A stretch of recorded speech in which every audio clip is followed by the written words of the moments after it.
I don't have too much time today. Even ignoring the baptism, we've got some extra stuff to take care of after Mass today, so I'm going to keep things brief. I just want to leave you with a definition to think about for a little while. It pertains to our gospel reading and what readings of that sort are trying to communicate. So there is this thing in religion. It's called apocalyptic literature. Pretty much all of them have this. In the Old Testament, this is basically the book of Daniel.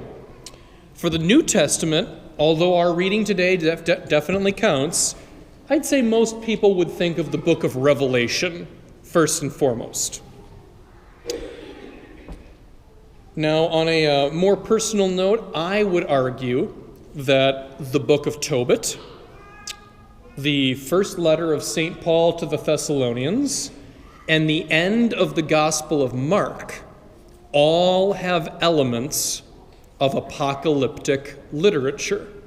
So you've definitely heard this stuff. Now here's the thing. Apocalyptic literature is not about the end of the world.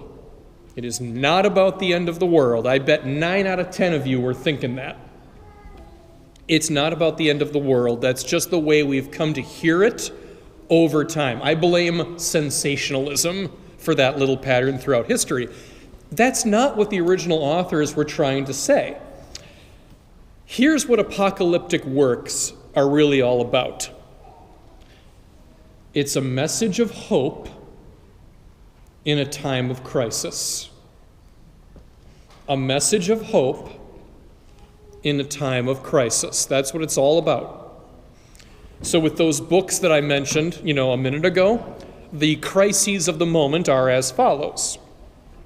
For the book of Tobit, all the Jewish people had been banished from their homes, and they were all living in exile. That's got to be scary stuff. For the first letter of St. Paul to the Thessalonians, Paul was responding to this community because they were scared and confused about what happens when a family member dies before the second coming of Christ. They didn't know. Paul is the one who gives us an answer to that question. And for the Gospel of Mark, I'm referring to the fear and the anxiety of witnessing the empty tomb with Jesus nowhere to be found. I will remind you, the Gospel of Mark ends on a cliffhanger. So in all these cases, the people are basically saying to themselves, what happens now? This is a crisis. We don't know what to do, and we're scared. It's a message of hope in a time of crisis. We are called to hope beyond these moments of panic, because we know that God will come through for us. He will come through for us in the end, although not always in the way we anticipate or expect. God still gets us in the end. He still is in control, even if he surprises us in the meantime. For our gospel reading today, the crisis of the moment was public persecution. Dealing with the hatred and the bigotry that just exists in the world. And I think we all know, here we are, 2,000 years of progress later, we haven't made a dent in that stuff. Oh, sure, we've improved in some ways, but more hatred and bigotry just kind of seems to bubble up from the side when we're not looking.